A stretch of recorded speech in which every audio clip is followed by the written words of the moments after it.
Hello, I'm Dr. Roger Elmer, Advanced Neurospinal Solutions. I'm a structural correction specialist, and I'm also a board-certified chiropractic neurologist specializing in functional neurology.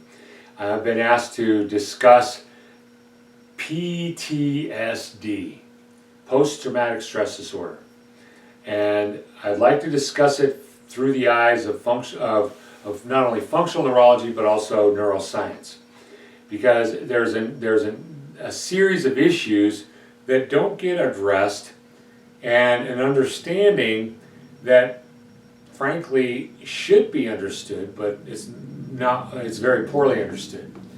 PTSD is an issue, we call it a disorder, which is either a good term or a bad term.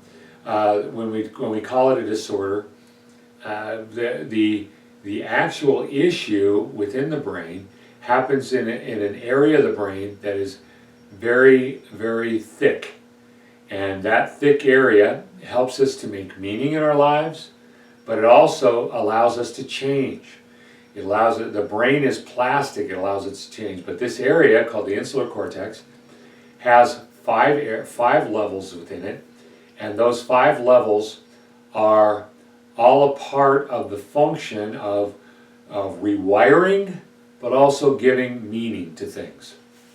And so with that in mind, I want to address PTSD through the eyes of neuroscience and call it a dysfunction of regular physiology. Part of it is just normal physiology. When my son was fighting in Iraq, if there was a metal click and he dropped to the floor and started shooting his weapon, his buddies around him would go to the floor too, and they would go, "Wow, cool, what a warrior, that's great." But when he came back to Vegas and he's going through the aisles at Smith's shopping center, and he hears a metallic click and he's down on the floor, everybody looks at him and goes, "Oh man, that dude's screwed up." Actually, it's the same wiring. It's the same process. He was a warrior. He was wired to be a warrior. And he came home and couldn't unwire from being a warrior and wire to Las Vegas whenever he got home, whenever it was. So when you look at it, it's actually good wiring, wrong timing. And so we have to be able to change that wiring.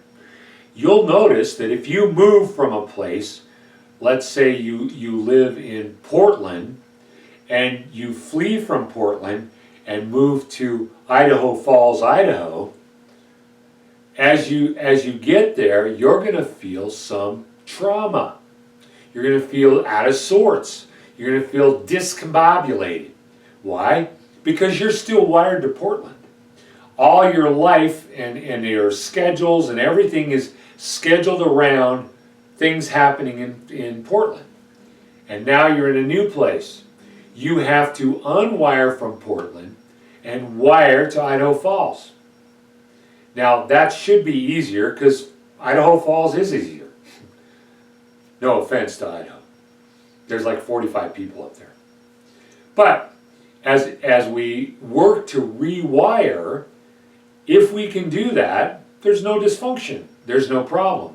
But let's say you get there and you can never do it. That means there's an area of your brain that's not allowing it to happen. Another case in point. Let's say something drastically bad happens to you. Somebody breaks into your home, or like my daughter, she was attacked by three young men with a gun, and they carjacked her. She was sitting in her car, and they came running up to her car and pulled out a gun and said, "Get out of your car." That is a traumatic event. That traumatic event is now tacked on with meaning. She gives it meaning. She may not even know what the meaning is. That meaning needs to be changed. Right now, that meaning is creating an autonomic response. Heart rate is really fast. Breathing rate is real fast. Feelings of discombobulation are happening. And there are a lot of autonomic components that are happening. In order to undo that, you're going to have to change the meaning, which means you're going to have to rewire that meaning. That area happens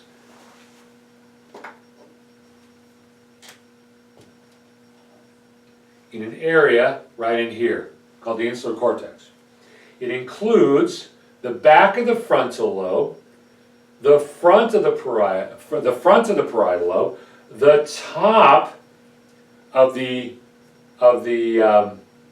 temporal lobe, and then as we peel these back, we can see inside the limbic lobe, or the limbic brain, which is the emotional brain. It's movement with emotion. The way I describe that is my wife always says, smile for the camera, and I always go like this. She says, no, a real smile. This is a limbic smile. Non-limbic smile, no emotion, okay? Then once we peel the limbic brain back, we get to the vegetative cortex, which controls cranial nerve 10, and it deals with all the issues of digestion and elimination.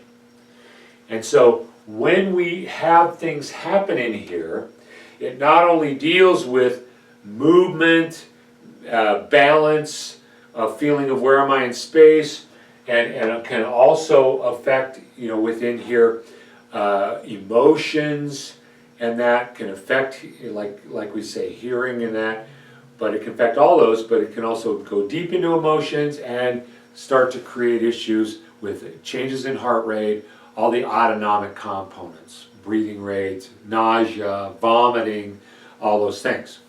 So when this is working, it's easy, or easier, if it's developed well, to rewire, to give it a new meaning.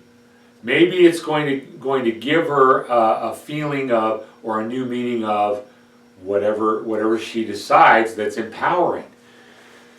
Imagine that she has the feeling that she's totally vulnerable, that this could happen again to her at any time. That would be disempowering. If we could turn that circuitry on and help her to go through a process of changing that meaning, especially a meaning that's empowering that she chose. Like, let's say she could say, hey, I can live through anything. I don't know, but that's a possibility. Or hey, now I've had that kind of thing happen to me, now it's not going to be as startling the next time, and I'll more easily be able to step out of the way and just let him take the car. It's not worth a life. And so in all of that, if this area of the brain does not work, then rewiring becomes impossible. If it's turned off and you've got one on each side, usually it's going to be one side compared to the other. And so you're trying to figure that out, and then you're trying to drive it. Most of the therapies that you have are going to be individual for different areas of the brain, but not for the insular cortex. My experience has been that the best thing that I know to directly hit the insular cortex is going to be optokinetics we're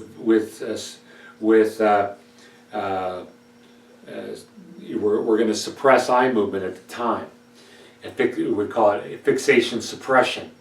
And so that is my favorite. But like everything in functional neurology, it's how you set it up before you do it. And so I'm going to be doing different kinds of effects to hit different aspects of the circuitry that are involved to improve the blood flow, number one, to include the blood flow first, and then move on to increasing the activity or the central integrative state of the cells in each of these areas. So I'm going to use just about everything I know about hitting it. I'm going to throw the kitchen sink at each one of those areas. Then we're going to start to do optokinetics with fixation suppression.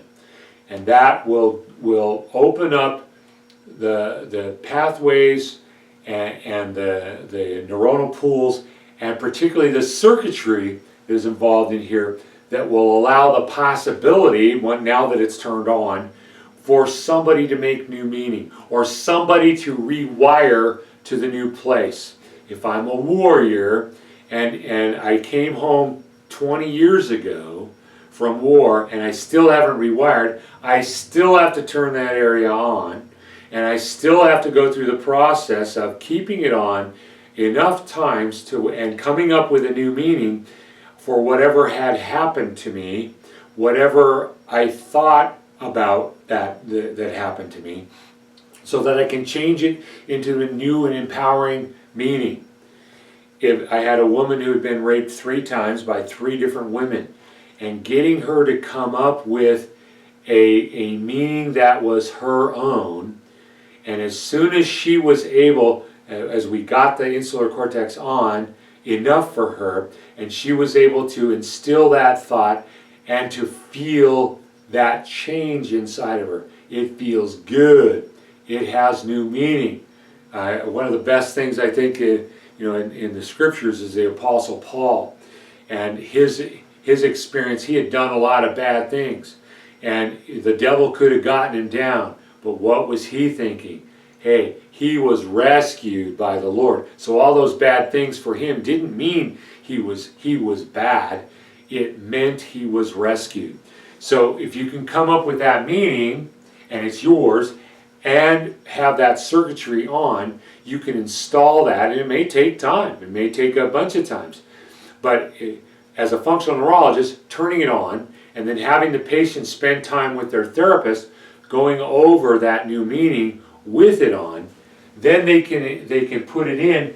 Now, the autonomic effect, the feeling effect behind here, that feeling that comes from the limbic brain, and that autonomic automated effect will automatically abate, because now it doesn't hold the same meaning anymore.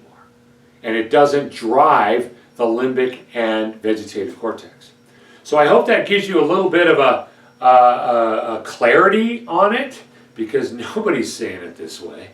Everybody's talking about, especially medications and that kind of thing, which is actually causing the cells to get weaker rather than stronger.